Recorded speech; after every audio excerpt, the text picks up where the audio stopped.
రెగ్యులర్‌గా నేను ఒక 2, 3 షార్ట్స్ చూస్తున్నప్పుడు, ఐ మీన్ వీడియోస్ చూస్తున్నప్పుడు దీని గురించి ఎట్లా అంటే చాలామంది సింగర్స్ మాట్లాడడం విన్నాను. సో, దీని గురించి క్లియర్‌గా అంటే మూవీకి పెద్ద బడ్జెట్ పెడతారు. పెద్ద పెద్ద మూవీస్ పేరుకి పెద్ద బడ్జెట్ పెడతారు. కానీ వీళ్ళ రెమ్యునరేషన్ సింగర్స్ రెమ్యునరేషన్ వచ్చేపాటికి బార్గెయిన్ చేస్తారు.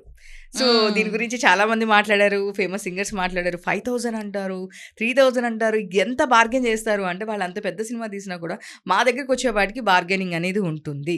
సో, అని చెప్పేసి చెప్పారు. దీని గురించి ఏం చెప్తారు మీరు? ఏం చెప్తారు అంటే దీనికి ఒక పర్టిక్యులర్ స్టాండర్డ్‌గా ఏం లేదు గదా! ఇప్పుడు ఫర్ ఎగ్జాంపుల్ రికార్డింగ్ జరుగుతుంది లేదా కోరస్ జరుగుతుంది. దానికేంటంటే 1 డేకి ఇంత, 1 అవర్‌కి ఇంత అని వాళ్ళకి ఫిక్స్డ్‌గా ఉంటది. కానీ సింగర్స్‌కి అట్లా ఫిక్స్డ్‌గా ఏమి ఉండదు. అంటే మనకి ఆ మ్యూజిక్ డైరెక్టర్‌కి ఉన్న రిలేషన్ బట్టి ఉంటది. మనని పిలిచే మీడియేటర్‌కి ఉండే రిలేషన్ బట్టి ఉంటది. ఒక్కొక్కసారి మ్యూజిక్ డైరెక్టర్ దగ్గర నుంచి వచ్చింది ఫుల్‌గా మనకి రాకుండా మీడియేటర్ త్రూ కట్ అయ్యి వస్తది. అంటే ఇప్పుడు ఒకే మ్యూజిక్ డైరెక్టర్‌కి ఒక సినిమాలో మంచి బడ్జెట్ ఉంటే మంచిగానే ఇస్తారు. లేదు తక్కువ బడ్జెట్ ఉంది అంటే కొంచెం తక్కువ ఉంది అని అంటారు. దీన్ని మనం కేటగరైజ్ చేయడం కష్టం అంట నేనైతే.